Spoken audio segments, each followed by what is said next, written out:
Hi hello welcome to screen మస్తీ నేను మీ రాణి. 5 ఏళ్లలో AP పునర్నిర్మాణమే లక్ష్యంగా పనిచేస్తామని తెలిపారు ఏపీ సీఎం చంద్రబాబు. గత 5 ఏళ్లలో రాష్ట్రానికి సరిదిద్దలేనంత నష్టం జరిగిందని, ఎన్డీఏ ప్రభుత్వం రాష్ట్రాన్ని బాగు చేస్తుందని అన్నారు. 2 రోజుల పాటు ఢిల్లీ పర్యటనలో ఉన్న ఆయన ప్రధానితో సహా పలువురు కేంద్ర మంత్రులను కలిసి ఏపీకి చేయూత ఇవ్వాల్సిందిగా కోరారు. ఇక పర్యటన ముగించుకొని హైదరాబాద్కు బయలుదేరుతున్న సమయంలో ఆయన మీడియాతో చిట్చాట్ చేశారు. ఏపీ గ్లోబల్ లీడర్గా తయారు చేయడమే తమ లక్ష్యమని పేర్కొన్నారు.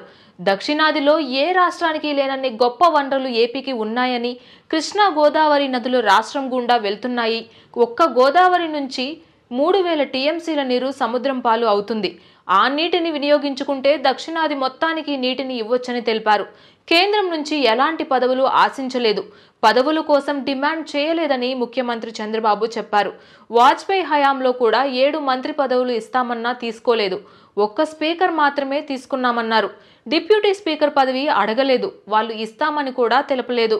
తమకిచ్చిన మంత్రి పదవుల పట్ల తాము సంతోషంగా ఉన్నామని అన్నారు. మరోవైపు 5 ఏళ్ల జగన్ పాలన వల్ల అమరావతి ప్రాముఖ్యత తగ్గింది. అమరావతికి ప్రాముఖ్యత తీసుకువచ్చేలా పనిచేస్తామని చెప్పారు.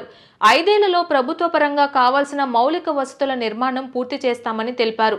దశల వారీగా నిర్మాణాలు పూర్తి చేస్తామని, 5 ఏళ్లలో శాశ్వత అసెంబ్లీ, సచివాలయం, హైకోర్టు భవనాలు పూర్తి చేస్తామని ముఖ్యమంత్రి తెలిపారు. రాష్ట్రంలో నైపుణ్య గణన చేపడతామని, అందుకు కేబినెట్ ఆమోదం తెలిపిందని చెప్పారు. అంతేకాకుండా మానవ వనరులను మూలధన వనరులుగా మార్చి సంపద సృష్టిస్తామని చెప్పారు. అమరావతి నిర్మాణం నిరంతర ప్రక్రియ.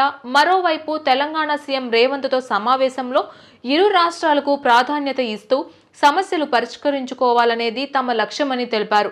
ఏపీలో పెట్టుబడులకు ఇబ్బంది లేదు. ఈ ఏడాది దావోస్కి వెళ్తా, ఏపీకి పెట్టుబడులు తెస్తామని కూడా చంద్రబాబు చెప్పుకొచ్చారు.